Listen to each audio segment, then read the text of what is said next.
Hi, I am Rahul और welcome on my channel. जैसा कि हम लोग लूसेंट जी की बुक को सुन रहे हैं, यह बुक सभी कम्पिटिटिव एग्ज़ाम के लिए बहुत इम्पॉर्टेंट है। क्योंकि ये एनसीईआरटी बुक का कंपाइलेशन है। ठीक है। इसमें बहुत सारा फैक्ट है, तो आपको एग्ज़ाम में क्वेश्चन एलिमिनेट करने में आपको बहुत आसानी होगी, इसलिए ये बहुत इम्पॉर्टेंट हो जाता है। ठीक है। इसमें हम लोग जो है लूसेंट बुक को देख रहे हैं, जिसमें आज हम लोग फोर्थ ऑडियो देखेंगे, इकोनॉमिक्स चैप्टर। ठीक है। तो स्टार्ट करते हैं। नई आर्थिक नीति।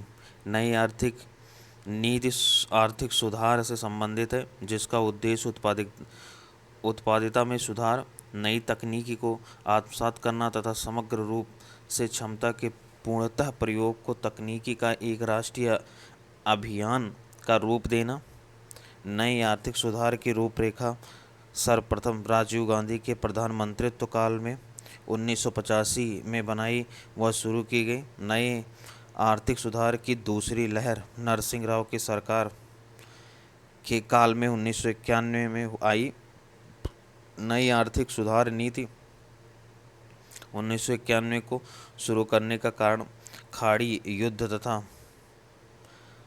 भारत के भुगतान संतुलन की समस्या थी। नई आर्थिक सुधार नीति के तीन प्रमुख आयाम थे: निजीकरण, उदारीकरण व विश्वव्यापीकरण। नई आर्थिक सुधार नीति 1991 के मुख्य क्षेत्र थे: राजकोषीय नीति, मौद्रिक नीति, मूल्य निर्धारण नीति, विदेश नीति, औद्योगिक नीति, विदेशी विनियोग नीति, व्यापार नीति और सार्वजनिक क्षेत्र नीति। राजकोषीय नीति 1991 के तहत मुख्यतः 4 कदम उठाए गए। नंबर 1, सार्वजनिक व्यय को सख्ती से नियंत्रण करना। नंबर 2, कर एवं भिन्न राजस्व को बढ़ाना। नंबर 3, केंद्र तथा राज्य सरकारों पर राजकोषीय अनुशासन लागू करना। चौथा, अनुदान राशि में कटौती करना।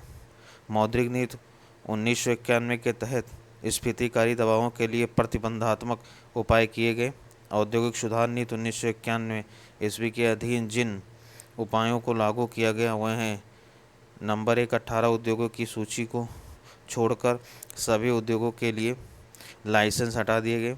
दूसरा, एमआरटीपी कंपनियों को विनियोग हेतु एमआरटीपी आयोग से मुक्त कर दिया गया। सार्वजनिक क्षेत्र के आरक्षित क्रियाओं का दायरा सीमित कर दिया गया तथा उक्त क्षेत्र में निजी क्षेत्र को अनुमति दी गई।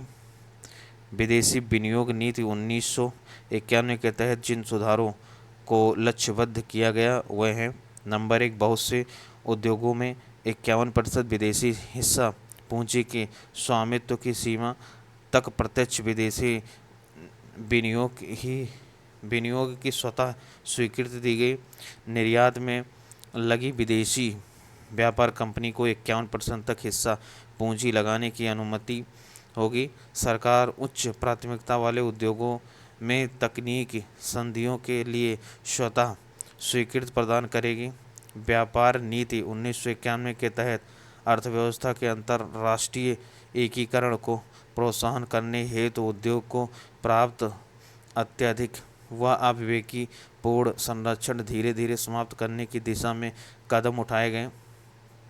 सार्वजनिक क्षेत्र संबंधी नीति 1991 के तहत उद्यमों में कार्यकुशलता व बाजार अनुशासन लाने के लिए जिन उपायों को लागू किया हुए हैं: नंबर 1, आरक्षित उद्योगों की संख्या घटाकर 8 कर दी गई, वर्तमान में केवल 2 उद्योग।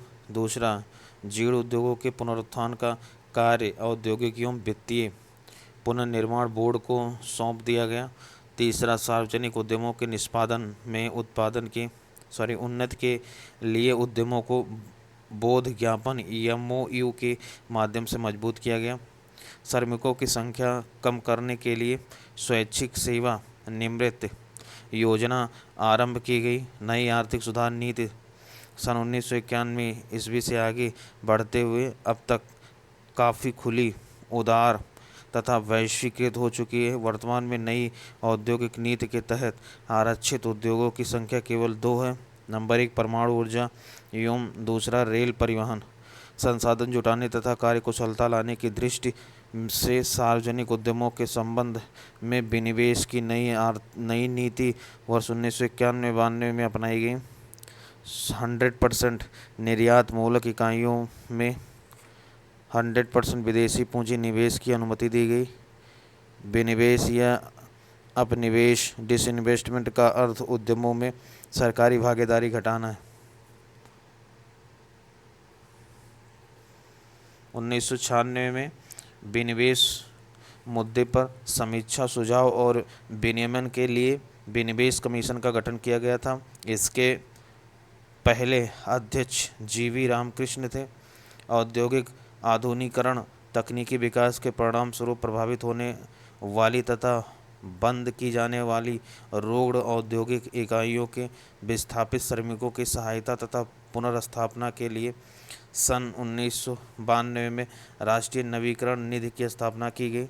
दूसरे चरण में आर्थिक सुधार कार्यक्रम के प्रमुख लक्ष्य 7 से 8% वृद्धि दर से निरंतर समान एवं रोजगार सृजनकारी दिशा में विकास तथा देश से गरीबी का उन्मूलन करना है। नई आर्थिक सुधार नीति से संबद्ध कुछ महत्वपूर्ण शब्दावली। निजीकरण, सार्वजनिक क्षेत्र में पूंजी या प्रबंधन या दोनों में से निजी क्षेत्र की भागीदारी बढ़ाना तथा उन्हें निजी क्षेत्र को सौंप देना ही निजीकरण है। उदारीकरण, उदारीकरण सरकारी नियंत्रण को शिथिल या समाप्त करने की क्रिया विधि है। इसके अंतर्गत निजीकरण भी शामिल होता है। वैश्वीकरण, किसी अर्थव्यवस्था को विश्व अर्थव्यवस्था से जोड़ने की क्रिया ही वैश्वीकरण है। ऐसा करने से उक्त क्षेत्र में निजी कार्यकुशलता तथा बाहरी तकनीकी ज्ञान प्राप्त होते हैं। निजीकरण की प्रक्रिया से अभिप्राय है अंतर्राष्ट्रीय व्यापार में बाधाओं को समाप्त करना। विनिवेश, सरकारी क्षेत्र में सरकारी हिस्सेदारी को कम करना ही विनिवेश कहलाती है। अगला टॉपिक है भारतीय वित्त व्यवस्था। भारतीय वित्त व्यवस्था से तात्पर्य ऐसी व्यवस्था से है जिसमें व्यक्तियों, वित्तीय संस्थाओं, बैंकों, औद्योगिक कंपनियों तथा सरकार द्वारा वित्त की मांग होती है तथा इसकी पूर्ति की जाती है। भारतीय वित्त व्यवस्था के दो पक्ष हैं, पहला मांग पक्ष तथा दूसरा पूर्ति पक्ष। मांग पक्ष का प्रतिनिधित्व व्यक्तिगत निवेशक, औद्योगिक तथा व्यापारिक कंपनियां, सरकार आदि करते हैं, जबकि पूर्ति पक्ष का प्रतिनिधित्व बैंक, बीमा कंपनियां, म्यूचुअल फंड तथा अन्य वित्तीय संस्थाएं करती हैं। भारतीय वित्त व्यवस्था को दो भागों में बांटा गया है। नंबर 1 भारतीय मुद्रा बाजार तथा दूसरा भारतीय पूंजी बाजार। भारतीय मुद्रा बाजार को 3 भागों में बांटा गया है। असंगठित क्षेत्र, संगठित क्षेत्र में बैंकिंग क्षेत्र तथा मुद्रा बाजार का उपबाजार। असंगठित क्षेत्र के अंतर्गत देशी बैंकर, साहूकार और महाजन आदि परंपरागत स्रोत आते हैं। ग्रामीण तथा कृषि शाख में अब भी इसकी महती भूमिका होती है। संगठित क्षेत्र में भारतीय रिजर्व बैंक आरबीआई शीर्ष संस्था है तथा इसके अतिरिक्त सार्वजनिक क्षेत्र के बैंक, निजी क्षेत्र के बैंक, विदेशी बैंक तथा अन्य वित्तीय संस्थाएं आती हैं। रिजर्व बैंक, अब अगला टॉपिक है रिजर्व बैंक। रिजर्व बैंक की स्थापना 1 अप्रैल 1935 को 5 करोड़ की अधिकृत पूंजी से हुई। वह 1 जनवरी 1949 को इसका राष्ट्रीयकरण किया गया। रिजर्व बैंक भारत का केंद्रीय बैंक है। इसका मुख्यालय मुंबई में है। भारत में मौद्रिक एवं साख नीति रिजर्व बैंक द्वारा ही बनाई जाती है और लागू की जाती है। सर ऑसबोर्न स्मिथ आरबीआई के प्रथम गवर्नर थे। प्रथम भारतीय एवं स्वतंत्र भारत के प्रथम आरबीआई गवर्नर सीडी देशमुख थे। इन्हीं के समय में आरबीआई का राष्ट्रीयकरण किया गया। बैंकों के राष्ट्रीयकरण के समय एल.के. झा आरबीआई के गवर्नर थे। नोट, हिल्टन यंग आयोग पहला आयोग था जिसने केंद्रीय बैंक के रूप में रिजर्व बैंक ऑफ इंडिया की संस्तुति की थी। भारतीय रिजर्व बैंक का लेखा वर्ष 1 जुलाई से 30 जून तक था, जो अब 8 दशकों के बाद परिवर्तित होने जा रहा है। अगला लेखा वर्ष जुलाई 2020 से 31 मार्च 2021 तक 9 महीने अवधि का होगा और इसके बाद सभी लेखा वर्ष सरकार के वित्तीय वर्ष के भांति 1 अप्रैल से 31 मार्च तक होगा। आरबीआई में मौद्रिक गतिविधियों के विनियमन का नियंत्रण करता है। भारतीय रिजर्व बैंक के 2 प्रकार के कार्य हैं। नंबर 1 सामान्य केंद्रीय बैंकिंग कार्य, नंबर 2 विकास संबंधी और प्रवर्तन कार्य। सामान्य केंद्रीय बैंकिंग कार्य के अधीन आरबीआई के द्वारा निम्न कार्य किए जाते हैं। नंबर 1, करेंसी नोटों का निर्गमन। नंबर 2, सरकारी बैंकर का काम। नंबर 3, बैंक का काम। नंबर 4, विदेशी विनिमय को नियंत्रित करना। नंबर 5, साख नियंत्रण। नंबर 6, आंकड़ों का संग्रहण और प्रकाशन। विकास संबंधी एवं प्रवर्तन कार्य के अधीन भारतीय रिजर्व बैंक का कार्य निम्न प्रकार है। नंबर 1, मुद्रा बाजार पर प्रतिबंधात्मक नियंत्रण। नंबर 2, बचतों को बैंकों व अन्य वित्तीय संस्थानों के माध्यम से उत्पादन के लिए उपलब्ध कराना। तीसरा, लोगों में बैंकिंग की आदत बढ़ाने के लिए प्रयास करना आदि। संस्थागत कृषि साख की सुविधाओं की व्यवस्था व विस्तार रिजर्व बैंक की एक अन्य महत्वपूर्ण जिम्मेदारी है तथा इसी उद्देश्य के तहत 1963 में कृषि पुनर्वित्त एवं विकास निगम की स्थापना की गई। भारतीय रिजर्व बैंक द्वारा साख पर नियंत्रण निम्न तरीके से किया जाता है। नंबर 1, बैंक दर नीति द्वारा। खुले बाजार की क्रियाओं द्वारा। तीसरा, बैंकों की नकद कोष संबंधी आवश्यकताओं में परिवर्तन करके। नंबर 4, तरलता संबंधी वैधानिक आवश्यकताओं को पूरा करके। पांचवा, विभेदक ब्याज दरों की प्रणाली अपनाकर। छठा, चयनात्मक साख नियंत्रण नीति से। सातवां, नैतिक प्रभाव की नीति द्वारा। सरकार अर्थोपाय ऋण आरबीआई से लेती है। आरबीआई के द्वारा नकद कोष अनुपात में कमी करने से साख सृजन में वृद्धि होती है। नियत न्यूनतम आरक्षण प्रणाली के अंतर्गत आरबीआई करेंसी नोट जारी करता है।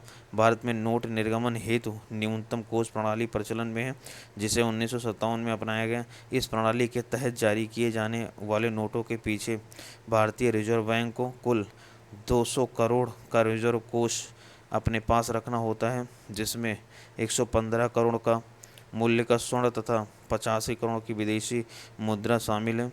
आरबीआई व्यापारिक बैंकों के शाखा विस्तार का नियमन, व्यापार समापन का नियमन आदि है। आरबीआई व्यापारिक बैंकों की शाखा सृजन क्षमता को मार्जिन बढ़ाकर नियंत्रण कर सकता है। कोई भी बैंक अपनी किसी शाखा का स्थानांतरण बिना आरबीआई की अनुमति के नहीं कर सकता। भारत के विदेशी व्यापार से संबंधित आंकड़े आरबीआई द्वारा एकत्रित तथा प्रकाशित होते हैं। आरबीआई तरलता प्रबंधन के अंतर्गत मंदी की स्थिति में अर्थव्यवस्था में तरलता बढ़ाने के लिए रेपो तथा रिवर्स रेपो की दर में कमी करता है तथा स्फीति को नियंत्रण करने के लिए दोनों दरों में वृद्धि करता है, जिससे तरलता में कमी आए। आरबीआई की खुला बाजार कार्रवाई का अर्थ सरकारी बांडों का क्रय और विक्रय। भारत में मुद्रास्फीति को नियंत्रित कर कीमत में स्थिरता बनाए रखने के लिए भारतीय रिजर्व बैंक उत्तरदायी है। बैंक एवं अन्य वित्तीय संस्थाएं। भारत में पहला व्यापारिक व जनरल बैंक ऑफ इंडिया था, जिसे 1786 में खोला गया था। इसके बाद 1790 में बैंक ऑफ हिंदुस्तान खोला गया। ये सभी बैंक यूरोपीय थे। भारतीयों द्वारा प्रबंधित सीमित दायित्व का प्रथम भारतीय अवध कमर्शियल बैंक था, जिसे 1881 में स्थापित किया गया था। इसके बाद 1894 में पंजाब नेशनल बैंक स्थापित किया गया, जो पूर्ण रूप से भारतीयों द्वारा प्रबंधित था।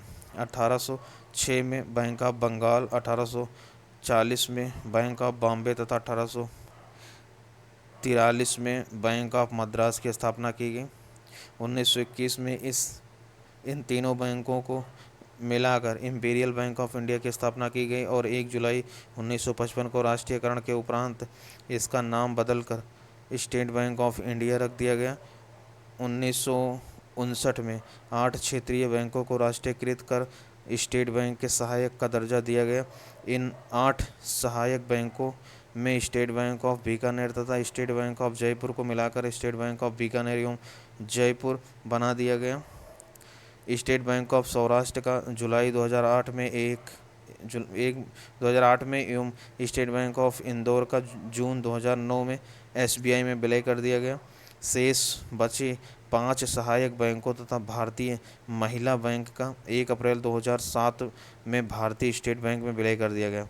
Note: state bank of India राष्ट्रीयकृत बैंकों की सूची में शामिल नहीं है, क्योंकि यह शुरुआत से ही राज्य संचालित वित्तीय संस्था रही है।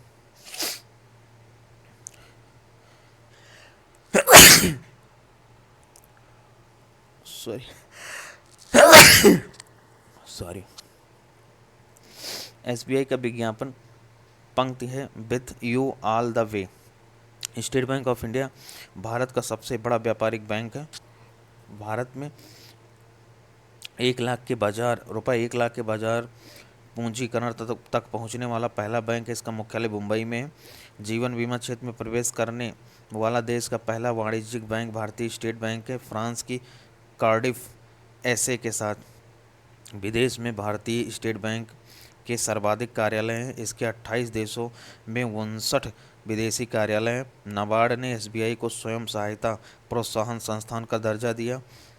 19 जुलाई 1969 को 14 बड़े व्यावसायिक बैंकों व 15 अप्रैल 1980 को 6 अन्य अनुसूचित बैंकों का राष्ट्रीयकरण कर दिया।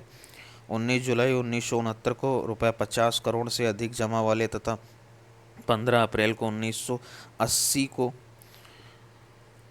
200 करोड़ से अधिक जमा वाले बैंकों का राष्ट्रीयकरण कर दिया गया। नोट: अनुसूचित बैंक वह बैंक होते हैं जो भारतीय रिजर्व बैंक अधिनियम 1934 के दूसरी अनुसूची में सम्मिलित हों, साथ ही जिनकी प्रदत्त पूंजी तथा आरक्षित कोष का योग कम से कम ₹5 लाख के बराबर हो। सार्वजनिक बैंक वह बैंक हैं जिनमें सरकार की धारिता 51% से अधिक है। सार्वजनिक क्षेत्र के बैंकों द्वारा कुल बैंक जमा का लगभग 91% का नियंत्रण किया जाता है।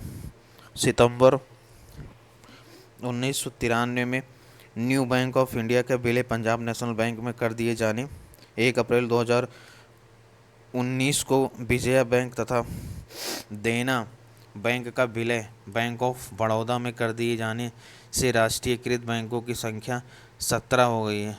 30 अगस्त 2019 को वित्त मंत्री निर्मला सीतारमण ने राष्ट्रीयकृत बैंकों का एक बड़ा विलय किए जाने की घोषणा की। इसके अनुसार oriental Bank of commerce, United bank of India का विलय पंजाब नेशनल बैंक में, सिंडिकेट बैंक का विलय केनरा में, आंध्रा बैंक एवं कॉरपोरेशन बैंक का विलय यूनियन बैंक में, इलाहाबाद बैंक का विलय इंडियन बैंक में कर दिया। यह विलय 1 अप्रैल 2020 से प्रभावी हुआ।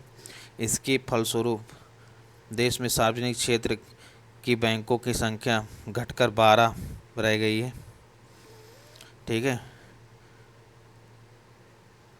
संघीय बजट 2020-21 में अनुसूचित बैंकों में जमा धनराशि के लिए बीमा कवर की धनराशि 1 लाख रुपए से बढ़ाकर 5 लाख रुपए कर दी गई है। यह बीमा डिपॉजिट इंश्योरेंस एवं क्रेडिट गारंटी निगम द्वारा प्रदान किया जाता है।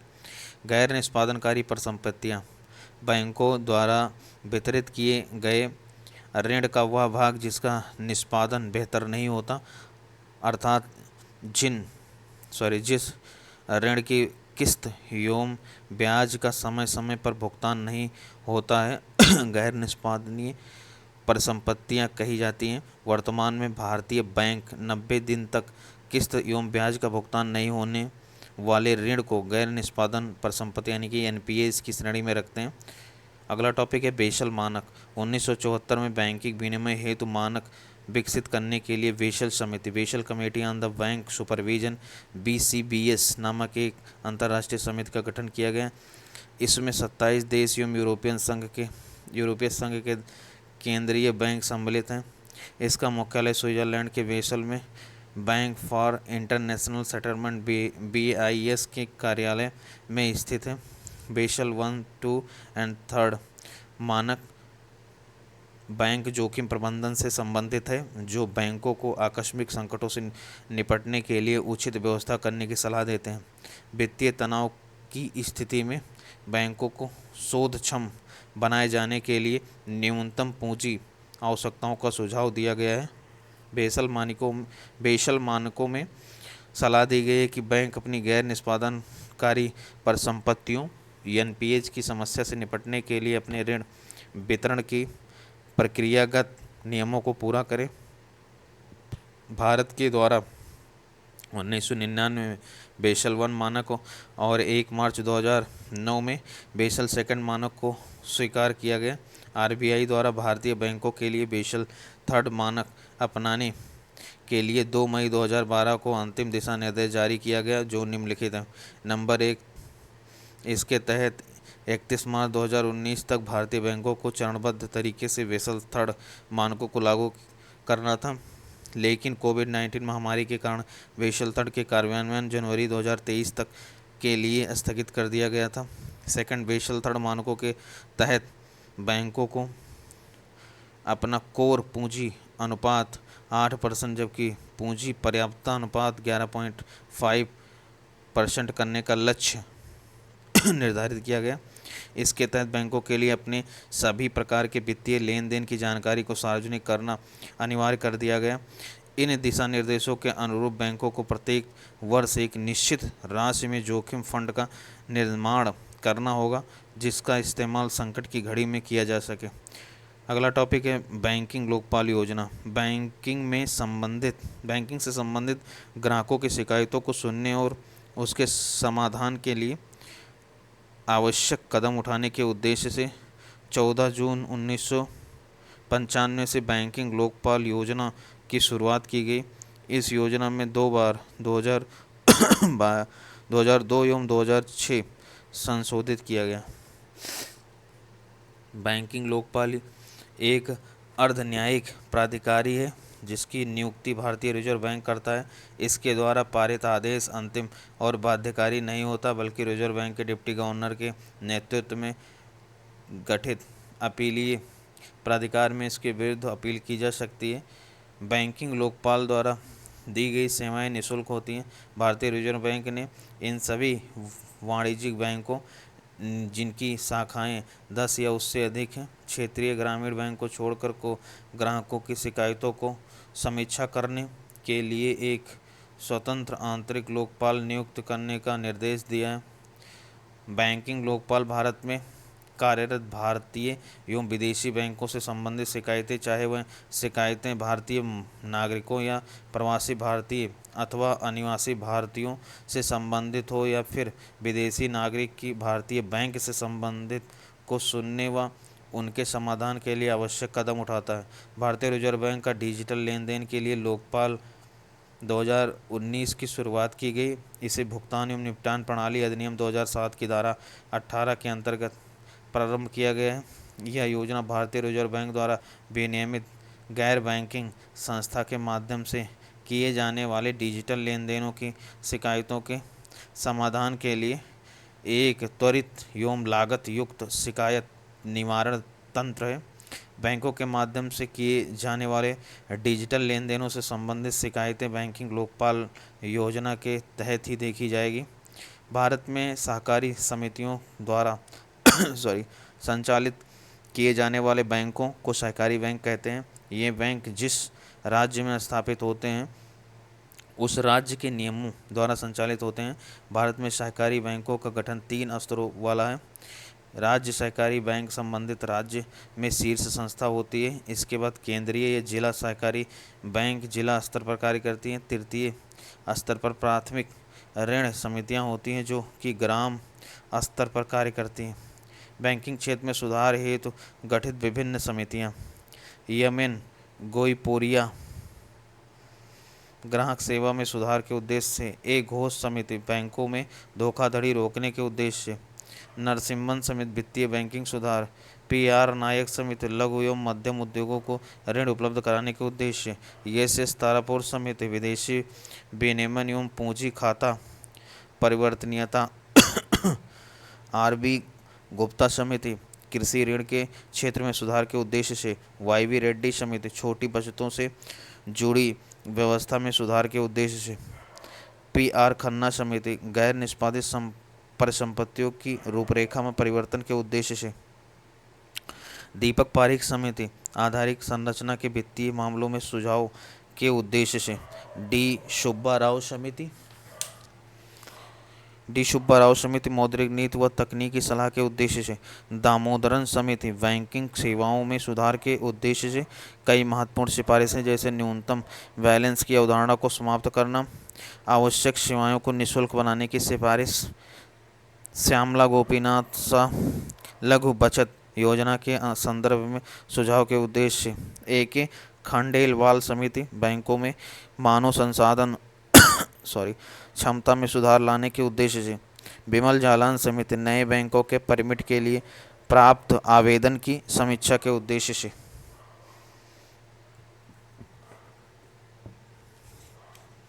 उर्जित पटेल समिति मौद्रिक नीति ढांचे का विश्लेषण करने व इसको सशक्त बनाने के लिए। ऊषा थोरोट समिति देश के सभी गांवों में वित्तीय सेवाएं उपलब्ध कराने के उद्देश्य से। एम बी नायर समिति प्राथमिकता प्राप्त क्षेत्र में विद्यमान वर्गीकरण की समीक्षा व इस क्षेत्र में उधार से संबंधित मुद्दों में संशोधित दिशा निर्देश प्रस्तावित करने के उद्देश्य से। नचिकेत मोर समिति निम्न आय वाले परिवारों एवं छोटे व्यवसायों को व्यापक वित्तीय सेवाएं उपलब्ध कराने हेतु। दीपक मोहंती समिति वित्तीय समावेशन की मध्यवार कार्य योजना तैयार करने के उद्देश्य। बैंकिंग क्षेत्र की प्रचलित शब्दावली।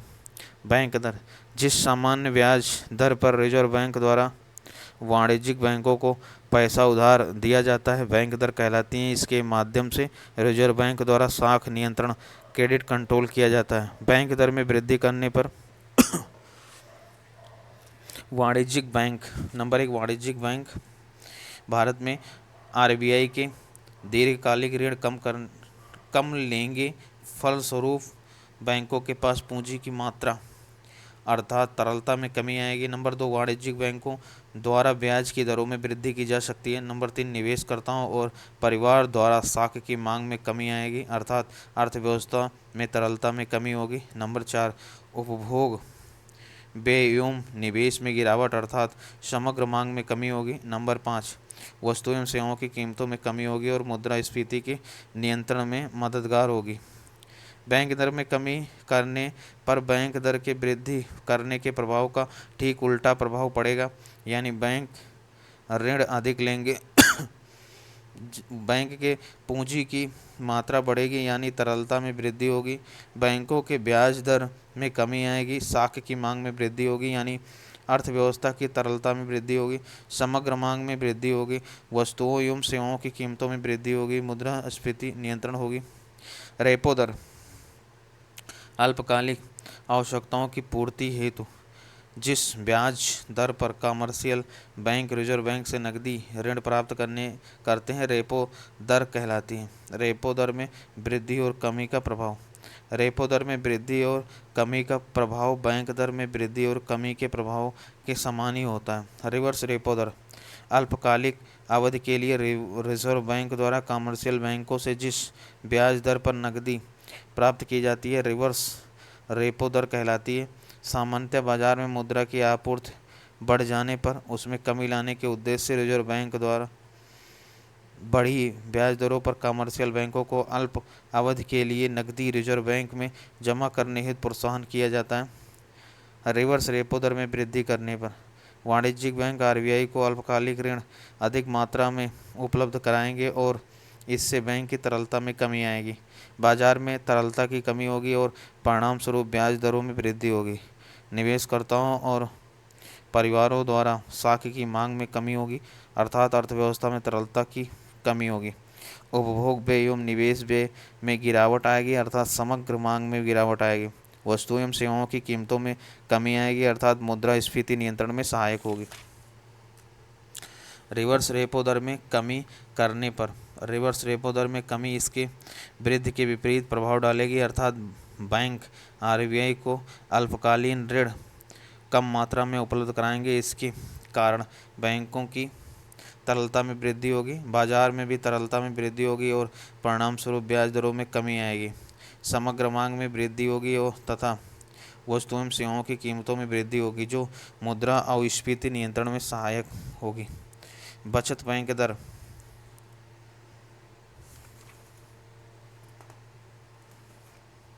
बचत बैंक दर बैंक ग्राहकों को छोटी छोटी बचतों पर बैंक द्वारा दी जाने वाली ब्याज दर को बचत बैंक दर कहा जाता है। जमा दर बैंक ग्राहकों की सावधि जमाओं पर दी जाने वाली ब्याज की दर को जमा दर कहा जाता है। नकद आरक्षित अनुपात CRR किसी वाणिज्यिक बैंक में कुल जमा राशि का वह प्रतिशत भाग जिसे रिजर्व बैंक के पास अनिवार्य रूप से जमा करना पड़ता है नगद आरक्षित अनुपात कहा जाता है। इसकी दर जितनी ऊंची होगी, बैंकों की साख सृजन क्षमता उतनी ही कम होगी। नगद आरक्षित अनुपात में वृद्धि और कमी का प्रभाव बैंक दर में वृद्धि और कमी के प्रभाव के समान ही होता है। वैधानिक तरलता अनुपात एसएलआर किसी भी वाणिज्यिक बैंक में कुल जमा राशि का वह प्रतिशत भाग जो नगद, स्वर्ण व विदेशी मुद्रा के रूप में उसे अपने पास अनिवार्य रूप से रखना पड़ता है, वैधानिक तरलता अनुपात कहलाता है। बैंकों को वित्तीय संकट का सामना करने हेतु रिजर्व बैंक द्वारा ऐसी व्यवस्था की गई। वैधानिक तरलता अनुपात में वृद्धि और कमी का प्रभाव बैंक दर में वृद्धि और कमी के प्रभाव के समान ही होता है। प्राइम लैंडिंग रेट पीएलआर किसी भी बैंक के लिए प्राइम लैंडिंग रेट वह ब्याज दर है जिस पर बैंक उस ग्राहकों को जिसके संबंध में जोखिम शून्य है को ऋण देने को तैयार है। यह दर एक तरह से आधार दर के रूप में कार्य करती है जिसको ध्यान में रखकर अन्य उद्यमियों के संबंध में बैंक अपनी ब्याज दर निर्धारित करता है। आचार दर प्रणाली वेश रेट आरबीआई ने पीएलआर आधारित उधार दे प्रणाली के स्थान पर जुलाई 2010 से आधार दर प्रणाली लागू किया। इसकी गणना लागत आधारित सूत्र से की जाएगी। यह पीएलआर से कम होगा तथा कोई भी बैंक इसे निश्चित दर पर किसी को उधार नहीं देगा। नोट बैंक के लेन देन में पिन का अभिप्राय है पर्सनल आइडेंटिफिकेशन नंबर। ग्रामीण बैंक की स्थापना 2 अक्टूबर 1975 को हुई। इस दिन 5 क्षेत्रीय ग्रामीण बैंकों को स्थापित किया गया था। गया मुरादाबाद तथा गोरखपुर उत्तर प्रदेश, भिवानी हरियाणा, जयपुर राजस्थान तथा मालदा पश्चिम बंगाल, सिक्किम और गोवा को छोड़कर देश के सभी राज्यों में क्षेत्रीय ग्रामीण बैंक कार्यरत हैं। क्षेत्रीय ग्रामीण बैंक में केंद्र सरकार, राज्य सरकार तथा प्रवर्तक बैंक 50:15:35 के अनुपात में पूंजी लगाती है। स्वाभिमान योजना का संबंध ग्रामीण बैंकिंग से है। केलकर समिति की सिफारिशों को मानते हुए सरकार ने 1987 में नए क्षेत्रीय ग्रामीण बैंकों की स्थापना बंद कर दी। उस समय तक इसकी संख्या 196 थी। 1 अप्रैल 2020 को क्षेत्रीय ग्रामीण बैंकों की कुल संख्या 38 है। क्षेत्रीय ग्रामीण बैंकों को उनके प्रवर्तक बैंकों में विलय की संस्कृत प्रोफेसर एम खुसरो की अध्यक्षता में गठित 1989 कृषि साख समीक्षा समिति ने की थी। नोट बैंकिंग प्रणाली की पुनर्संरचना के संबंध में सुझाव देने हेतु 1991 में नरसिम्हन समिति का गठन किया गया। इसने बैंकिंग संरचना को 4 स्तरीय अधिक्रम में स्थापित करने का सुझाव दिया था। राष्ट्रीय कृषि तथा ग्रामीण विकास नाबार्ड देश में कृषि व ग्रामीण विकास हेतु वित्त उपलब्ध कराने वाली शीर्ष संस्था है। इसकी आरंभिक पेड अप कैपिटल 100 करोड़ रुपए थे, जिसमें रिजर्व बैंक एवं भारत सरकार की हिस्सेदारी 50:50 थी। 31 मार्च 2021 को इस बैंक की चुकता पूंजी 15,080 करोड़ है। भारत सरकार एवं भारतीय रिजर्व बैंक के बीच शेयर पूंजी की हिस्सेदारी में संशोधन के बाद आज नाबार्ड भारत सरकार के पूर्ण स्वामित्व में शामिल है। नाबार्ड का मुख्यालय मुंबई में है। इसकी स्थापना शिवरमन कमेटी की संस्तुति पर छठी पंचवर्षीय योजना के दौरान 12 अप्रैल 1982 में हुई थी। क्रेडिट डेबिट कार्ड का आरंभ करने तथा स्वयं सहायता समूहों को बैंकों से जोड़ने में नाबार्ड की महत्वपूर्ण भूमिका रही है। नोट किसान क्रेडिट कार्ड योजना की शुरुआत अगस्त 1998 में तत्कालीन वित्त मंत्री यशवंत सिन्हा द्वारा की गई थी। प्रमुख वित्तीय संस्थाएं और स्थापना वर्ष। भारतीय रिजर्व बैंक मुख्यालय मुंबई 1 अप्रैल 1935। भारतीय औद्योगिक निगम 1948। भारतीय औद्योगिक ऋण व निवेश निगम जनवरी 1955। भारतीय स्टेट बैंक 1 जुलाई 1955। भारतीय यूनिट ट्रस्ट मुंबई 1 फरवरी 1964। कृषि एवं ग्रामीण विकास हेतु राष्ट्रीय बैंक 12 जुलाई 1982। भारतीय औद्योगिक पुनर्निर्माण बैंक 20 मार्च 1985। भारतीय लघु उद्योग विकास बैंक मुख्यालय लखनऊ अप्रैल 1990। भारतीय निर्यात आयात बैंक 1 जनवरी 1982, राष्ट्रीय आवास बैंक जुलाई 1988, क्षेत्रीय ग्रामीण बैंक 2 अक्टूबर 1975, भारतीय बीमा भारतीय जीवन बीमा निगम मुख्यालय मुंबई सितंबर 1956, भारतीय साधारण बीमा निगम 1 नवंबर 1972, भारतीय कृषि तथा ग्रामीण विकास बैंक 12 जुलाई 1982। नोट भारत में वित्तीय वर्ष 1 अप्रैल से 31 मार्च तक होता है। राष्ट्रीय कृषि सहकारी विपणन भारतीय संघ नफेड की स्थापना 2 अक्टूबर 1985 को राष्ट्रीय कृषि और ग्रामीण बैंक अधिनियम 1981 के तहत हुई। यह राष्ट्रीय स्तर पर एक शीर्ष सहकारी संगठन है। इसका मुख्य कार्य चुनी हुई कृषि वस्तुओं को प्राप्त करना, वितरण, निर्यात तथा आयात करना है। नफेड ने मूल्य स्तर के स्थिरीकरण तथा बाजार में उत्पादकों तथा उपभोक्ताओं के दोनों के हितों की रक्षा की दिशा में महत्वपूर्ण भूमिका अदा की है। भारतीय सहकारी विकास निगम की स्थापना 1963 में हुई।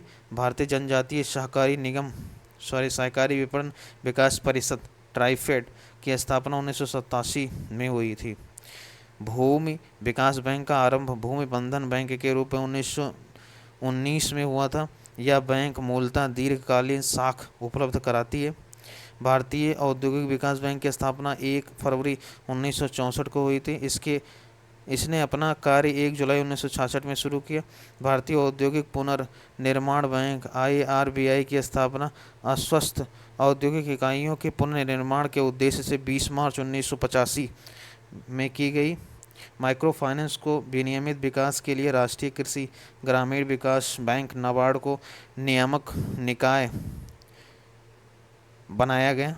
इसके लिए the micro finance sector development and the regulation bill 2007 Lok Sabha में 20 मार्च 2007 को प्रस्तुत किया गया था। इस विधेयक में micro finance development and the equity fund नाम से एक कोष के सृजन का प्रावधान है। विधेयक के अधिनियमित होने पर माइक्रो फाइनेंस उपलब्ध कराने वाली सभी संस्थाओं के लिए नाबार्ड के पास पंजीकृत कराना होगा तथा इसकी अनुमति के बिना ग्राहकों को ऐसी सेवाएं उपलब्ध नहीं कराई जा सकेंगी। पंजीयन के लिए संबंधित संस्था के पास अपने स्वयं की न्यूनतम राशि 5 लाख होना अनिवार्य किया गया है। विधेयक में किए गए प्रावधानों में 50,000 रुपये तक राशि उधार देने, आवास ऋण के मामले में 1.5 लाख रुपये तक को माइक्रो फाइनेंस कहा गया है। भारतीय यूनिट ट्रस्ट 1 फरवरी 1964 को संसदीय अधिनियम से स्थापित किया गया। भारतीय यूनिट ट्रस्ट अब अपने परिवर्तित स्वरूप में निजी क्षेत्र की कंपनी हो गया है।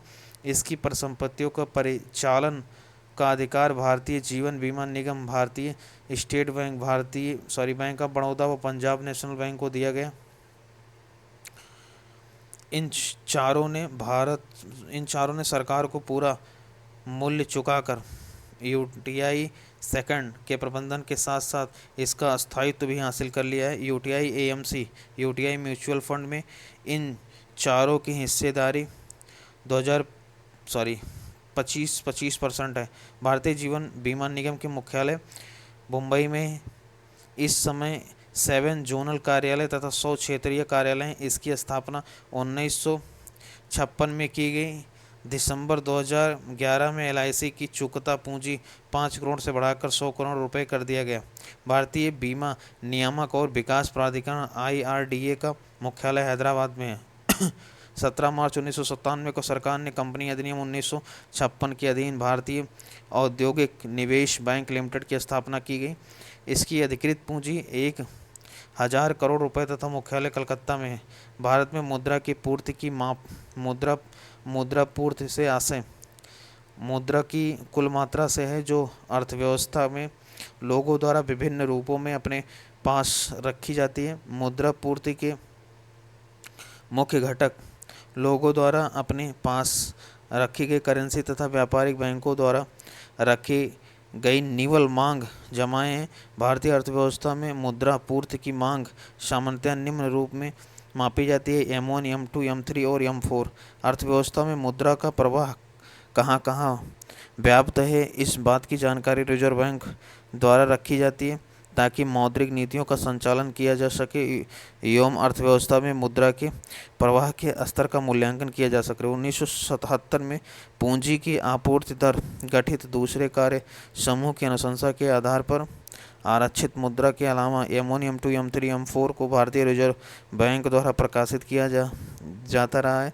मुद्रा पूर्ति के उपयुक्त सभी अवधारणाओं में M1 मुद्रा पूर्ति का संकुचित तथा सबसे महत्वपूर्ण मापक है। M3 मुद्रा पूर्ति का व्यापक मापक है। M1 सबसे तरल तथा M4 सबसे कम तरल है। तरलता की दृष्टि से इन चारों का क्रम M1 is greater than M2 is greater than M3 is greater than M4। Bharat में M0, M1, M2, M4 का प्रयोग विदेशी विनिमय प्राक्षित विधियों की माप हेतु किया जाता है। मौद्रिक एवं चल निधि अवयवों की माप अर्थात मुद्रा पूर्ति की माप। M1 आरक्षित मुद्रा संचलन में मुद्रा प्लस RBI के पास बैंकों की जमा राशियां प्लस RBI के पास अन्य जमा राशियां। M1 संकीर्ण मुद्रा जनता के पास मुद्रा प्लस बैंकिंग प्रणाली के पास मांग प्लस जमा प्लस RBI के पास अन्य जमा राशियां। M2 M1 प्लस डाकघर में बचत जमा राशियां। M3 व्यापक मुद्रा M1 प्लस बैंकिंग प्रणाली के पास समय मियादी जमा राशियां। M4 M3 प्लस डाकघरों के पास सभी जमा राशियां राष्ट्रीय बचत प्रमाण पत्रों को छोड़कर। नोट NCERT में M1 और M2 मुद्रा को संकुचित मुद्रा तथा M3 और M4 को व्यापक मुद्रा बताया गया है। M3 मुद्रा माप की सबसे साधारण रूप है। इसे समस्त मौद्रिक संसाधन भी कहते हैं। भारत में पत्र मुद्रा भारत में 1861 के पूर्व निजी क्षेत्र में कार्य कर रहे the General Bank of India, the Bank of Bengal, the Bank of Hindustan, Oriental Bank of Commerce आदि ने विभिन्न देवनागरी लिपियों में कागजी मुद्रा निर्गत की। सरकार के एक अधिकार के अंतर्गत पत्र मुद्रा का निर्गमन 1861 के बाद हुआ। RBI ने पत्र मुद्रा का निर्गमन का दायित्व RBI को दे दिया गया। 1938 में जॉर्ज पंचम के चित्र वाले नोटों के स्थान पर जॉर्ज षष्ठ के चित्र वाले नोट जारी किए गए। 1947 के बाद जॉर्ज षष्ठ के चित्र वाले नोट के स्थान पर अशोक के स्तंभ के चित्र के सिंहों के चित्र वाले पत्र मुद्रा आई। 1987 में सबसे पहले महात्मा गांधी के चित्र वाले 500 के नोट आए। 1996 में सभी नोटों पर अशोक के स्तंभ के सिंहों के स्थान पर महात्मा गांधी के चित्र वाले नोट आए, जो अब तक चल रहा है। रिजर्व बैंक ऑफ इंडिया के गवर्नर IV रेड्डी के कार्यकाल के दौरान 2005 से निर्गमित होने वाले नोटों पर नोटों के निर्गमन वर्ष छपना शुरू हुआ। पहला निर्गमित नोट 1 रुपये का था, जो 1949 में चलन में आया, जिस पर सारनाथ स्थित अशोक स्तंभ छपा था। 1 रुपये के नोट तथा सिक्के का निर्गमन वित्त मंत्रालय भारत सरकार करता है तथा इसके अतिरिक्त समस्त करेंसी नोटों का निर्गमन रिजर्व बैंक करता है। 1 रुपये के नोट पर केंद्रीय वित्त सचिव का हस्ताक्षर होता है। भारतीय मुद्रा नोटों के छपाई के लिए कपास एवं कपास के लते का उपयोग छपाई सामग्री के रूप में किया जाता है। भारतीय रुपया 1957 तक 16 आनों में विभाजित था, पर 1957 में मुद्रा की दशमलव प्रणाली अपनाई गई और 1 रुपये को 100 समान पैसों में बांटा गया। इसी के साथ प्रचलित नया पैसा 1 अप्रैल 1957 से पैसा हो गया। रिजर्व बैंक द्वारा निर्गमित सभी नोटों पर हिंदी तथा अंग्रेजी को मिलाकर कुल 17 भाषाओं में लिखा हुआ है। रुपए के लिए सिंबल के लिए चयनित चिन्ह की रचना IIT मुंबई की स्नातकोत्तर उपाधि प्राप्त उदय कुमार ने की है। देवनागरी के र व रोमन अक्षर R से मिलते जुलते प्रतीक चिन्ह रुपये को प्रतीक के रूप में स्वीकार किया गया है। इस प्रकार भारत अपने रुपये का अलग पहचान रखने वाला विश्व का 5वां देश बन गया है। शेष 4 देश अमेरिकी डॉलर, ब्रिटिश पाउंड स्टर्लिंग, जापानी येन और यूरोपियन यूनियन का यूरो। ओके, आगे है आरबीआई द्वारा जारी ₹50 के मूल्य के नए नोट के पृष्ठभाग पर हम्पी का पत्थर से बना रथ का मूल्यांकन किया गया है। ₹2000 में भारतीय बैंक नोट पर छपा मंगलयान अंतरिक्ष में भारत का पहला उद्यम को दर्शाता है। रुपे कार्ड भारतीय राष्ट्रीय भुगतान निगम लिमिटेड द्वारा जारी किया गया। इस कार्ड का शुभारंभ 23 मई 2011 को काशी गोमती ग्रामीण बैंक के डेबिट कार्ड के रूप में किया गया, लेकिन वाणिज्यिक स्तर पर इसे 26 मार्च 2012 को जारी किया गया। नोट भारत में नोटबंदी की घोषणा 8 नवंबर 2016 को हुई थी। भारत में प्रतिभूति मुद्रण एवं सिक्कों का उत्पादन। Number 1 India security press, Nashik, Maharashtra. Nashik road स्थित भारत प्रतिभूति मुद्रणालय में डाक संबंधी लेखन सामग्री, डाक एवं डाक भिन्न टिकटों, अदालती एवं गैर अदालती स्टाम्पों, बैंकों के चेकों, बांडों, राष्ट्रीय बचत पत्रों, पोस्टल ऑर्डर, पासपोर्ट, इंदिरा विकास पत्रों, किसान विकास पत्रों आदि के अलावा राज्य सरकारों, सरकारी क्षेत्र के उपक्रमों, वित्तीय निगमों आदि के प्रतिभूति पत्रों को छपाई की जाती है।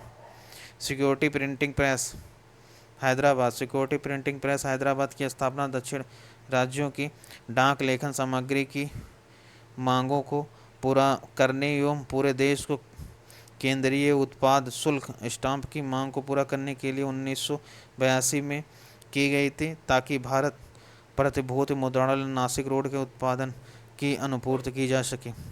तीसरा currency note press Nashik, Maharashtra. Nashik road स्थित करेंसी नोट 10, 50, 100, 500 रुपये के बैंक नोट छापती हैं और उनकी पूर्ति करती हैं। चौथा है bank note press Dewas, Madhya Pradesh. Dewas स्थित बैंक नोट प्रेस 20 रुपये, 50 रुपये, 100 रुपये के और उच्च मूल्य वर्ग के नोट छपती हैं। बैंक नोट प्रेस को स्याही का कारखाना प्रतिभूति पत्रों की स्याही का निर्माण भी करता है। पांचवा सालबनी पश्चिम बंगाल तथा मैसूर कर्नाटक के भारतीय रिजर्व बैंक नोट मुद्रण लिमिटेड दो नए एवं अत्याधुनिक currency note press Mysore Karnataka तथा सालबनी पश्चिम बंगाल में स्थापित किए गए। यहाँ आरबीआई के नियंत्रण में करेंसी नोट छापे जाते हैं। छठा है सिक्योरिटी पेपर मिल होशंगाबाद, मध्य प्रदेश। बैंक और करेंसी नोट कागज तथा नॉन जुडिशियल स्टाम्प पेपर की छपाई में प्रयोग होने वाले कागज का उत्पादन करने के लिए सिक्योरिटी पेपर मिल्स होशंगाबाद में 1967 से 68 में चालू की गई थी। टकसाल मिंट्स सिक्कों का उत्पादन करने तथा सोने और चांदी की परख करने एवं तमगों का उत्पादन करने के लिए भारत सरकार की 4 टकसालें मुंबई, कोलकाता, हैदराबाद तथा नोएडा में स्थित है। मुंबई, हैदराबाद और कोलकाता की टकसालें काफ़ी समय पहले क्रमशः 1830, 1903 और 1950 में स्थापित की गई थी, जबकि नोएडा की टकसाल 1989 में स्थापित की गई थी। मुंबई तथा कोलकाता की टकसालों में सिक्कों के अलावा विभिन्न प्रकार के पदकों, मेडल का भी उत्पादन किया जाता है। नोट भारत में सिक्के जारी करने के लिए वित्त मंत्रालय अधिकृत है।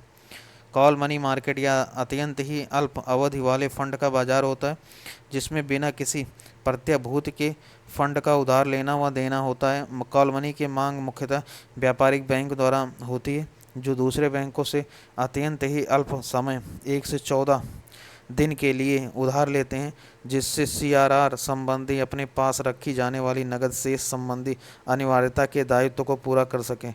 जब उधारी 1 दिन ही की होती है तो उसे कॉल मनी कहते हैं, पर जब उधारी 1 दिन से अधिक होती है तो उसे कॉल नोटिस कहते हैं। कॉल मनी मार्केट में प्रचलित होने वाली ब्याज दर फंड की पूर्ति तथा फंड की मांग पर निर्भर करती है और सामान्यतः कॉल रेट ब्याज दर जिस पर सौदा होता है में बहुत ही उग्रता होती है। सामान्यतः कॉल रेट को रात भर की दर, ओवरनाइट रेट के रूप में जाना जाता है, जिस पर एक बैंक दूसरे बैंक को उधार देता है। इसे यूएसए में फेडरल रेट कहते हैं। बैंक दर को फेडरल डिस्काउंट रेट भी कहा जाता है। 1 जुलाई 2011 को आरबीआई द्वारा निर्गत निर्देश के अनुसार उधार लेने तथा उधार देने वाले दोनों रूपों में भाग ले सकते हैं। नंबर 1 व्यापारिक बैंक, क्षेत्रीय ग्रामीण बैंक को छोड़कर दूसरा सहकारी बैंक, भूमि विकास बैंक को छोड़कर तीसरा प्राथमिक डीलर बैंकों से दिए जाने वाले ऋणों की बहुत अधिक मांग होती है या बैंक को अपनी सीआरआर तथा एसएलआर संबंधी आवश्यकताओं की पूर्ति तत्काल करनी होती है, तो वित्तीय संस्थाएं अपनी तात्कालिक तरलता की मांग को पूरा करने के लिए कॉल मनी मार्केट में उधारी के लिए जाती है। दूसरी ओर LIC, GIC, UTI bank, DFHI एवं बड़े बड़े म्यूचुअल फंड अपने फंड कॉल मनी मार्केट में डालते हैं। DFHI discount and the finance house of India स्थापना अप्रैल 1988 तथा STCI securities trading corporation of India limited की स्थापना विशेष रूप से कॉल मार्केट की उग्रता वॉलेटिलिटी को नियंत्रित करने के लिए की गई है। भारत में इस समय दो कॉल दर हैं, अंत बैंक कॉल दर, इंटर बैंक कॉल रेट तथा डीएफएचआई की उधारी दर। कॉल दर बैंक दर से ऊपर या नीचे हो सकती हैं। डीएफएचआई द्वारा निर्धारित दर सामान्यतः बैंक दर से ऊपर होती है। मुंबई, कोलकाता, दिल्ली, अहमदाबाद तथा चेन्नई प्रमुख कॉल सेंटर हैं। सामान्यतः कॉल दर मुंबई में न्यूनतम तथा कोलकाता में उच्चतम होती है। रिजर्व बैंक ऑफ इंडिया परोक्ष रूप से हस्तक्षेप करके कॉल बाजार की उग्रता में कमी लाता है एवं उसे स्थायित्व प्रदान करता है। इसके लिए रिजर्व बैंक ऑफ इंडिया को दो उपाय करता है, वह है डीएफएचआई तथा कॉल मनी बाजार की संस्थाओं को अधिक फंड उपलब्ध कराता है तथा रेपो नीलामी करता है। ट्रेजरी बिल्स यह अल्प अवधि की प्रतिभूतियां होती हैं जिसके माध्यम से सरकार उधार लेती है। इसका निर्गमन सरकार के लिए रिजर्व बैंक द्वारा किया जाता है। वर्तमान में आरबीआई 91 एवं 364 दिन की ट्रेजरी बिल्स निर्गत करता है। इसकी न्यूनतम राशि 25,000 रुपये तथा इसकी इसी गुणक में होती है। नोट भारत में ट्रेजरी बिल्स पहली बार 1917 में निर्गत की गई। एडहॉक ट्रेजरी बिल्स यह सरकार की अत्यंत ही अस्थायी फंड संबंधी आवश्यकताओं की पूर्ति के लिए निर्गमित की जाती है। यह रिजर्व बैंक के नाम से निर्गमित होती है। भारत में इसकी शुरुआत 1955 में की गई, लेकिन 1997 से 98 के बजट में इसे बंद कर दिया गया। नोट तरलता की दृष्टि से प्रतिभूतियों एवं ऋणों का अनुक्रम क्रमशः नकद, एडहॉक ट्रेजरी बिल्स एवं कॉल मनी है। मुद्रा बाजार का उपबाजार एक विशेष प्रकार का प्रतिभूति बाजार है। ये प्रतिभूतियाँ कॉल मुद्रा, अल्प अवधि के बिल, 182 दिन के ट्रेजरी बिल, जमा प्रमाण पत्र और व्यापारिक पत्र आदि। डीएफएचआई अर्थात discount and the finance house of India limited मुद्रा बाजार की एक विशिष्ट संस्था है जिसकी स्थापना 1988 में की गई। इसका कार्य बैंक तथा वित्तीय संस्थाओं की कटौती और फिर कटौती की आवश्यकताओं को पूरा करना है। एमएमएफएस अर्थात call money market mutual fund एवं अन्य विशिष्ट संस्थाएं जिसकी स्थापना का उद्देश्य व्यक्तियों को मुद्रा बाजार के उपकरण उपलब्ध कराना था। इसकी स्थापना 1992 में की गई। पूंजी बाजार मुद्रा बाजार से इन बातों से भिन्न है कि मुद्रा बाजार अल्प अवधि की वित्तीय व्यवस्था का भाग है, जबकि पूंजी बाजार में मध्यम व दीर्घकाल के कोषों का आदान प्रदान किया जाता है। भारतीय पूंजी बाजार को मोटे तौर पर दो भागों में बांटा जा सकता है, गिल्ड एड्ज बाजार और औद्योगिक प्रतिभूति बाजार। गिल्ड एड्ज बाजार में रिजर्व बैंक के माध्यम से सरकारी और अर्धसरकारी प्रतिभूतियों का क्रय विक्रय किया जाता है। गिल्ड एड्ज बाजार में सरकारी और अर्ध सरकारी प्रतिभूतियों का मूल्य स्थिर रहता है और इस क्षेत्र की अन्य प्रतिभूतियों के समान इसमें अस्थिरता नहीं होती। औद्योगिक प्रतिभूति बाजार में नए स्थापित होने वाले पहले से स्थापित औद्योगिक उपक्रमों के शेयरों और डिबेंचरों का क्रय विक्रय किया जाता है। यदि पूंजी बाजार में निजी निगम क्षेत्र में के नए अंशों और डिबेंचरों, सरकारी कंपनियों की प्राथमिक प्रतिभूतियों या नई प्रतिभूतियों तथा सार्वजनिक क्षेत्र के बांडों के निर्गमों का क्रय विक्रय किया जाता है तो ऐसे बाजार प्राथमिक पूंजी बाजार कहे जाते हैं। द्वितीय पूंजी बाजार के अंतर्गत स्टॉक एक्सचेंज में होने वाले क्रय विक्रय तथा गिल्ड एड्ज बाजार में होने वाले क्रय विक्रय आते हैं। भारतीय पूंजी बाजार में पूंजी के स्रोत अंश पूंजी ग्रहण पत्र, इसके अतिरिक्त स्रोत के रूप में वह संस्थाएं भी हैं जो वित्तीय मध्यस्थ की भूमिका निभाती हैं। ऐसी संस्थाएं हैं merchant bank, mutual fund, leasing company, जोखिम पूंजी कंपनियां आदि। यूटीआई अर्थात भारतीय यूनिट ट्रस्ट भारत की सबसे बड़ी म्यूचुअल फंड संस्था है। स्टॉक एक्सचेंज एक ऐसी व्यवस्था का बाजार है जिसमें छोटे निवेशक निवेश कर सकते हैं तथा मौजूद प्रतिभूतियों का आसानी से क्रय विक्रय कर सकते हैं। अभिदत्त पूंजी सब्सक्राइब कैपिटल कुल निर्गमित पूंजी का वह भाग है जो शेयर धारक द्वारा खरीदा जाता है। कंपनी द्वारा लाभांश की घोषणा अभिदत्त पूंजी पर ही की जाती है। Okay then, thank you very much. Next जो है फिफ्थ ऑडियो हम लोग देखा जाएगा next time. Okay, thank you.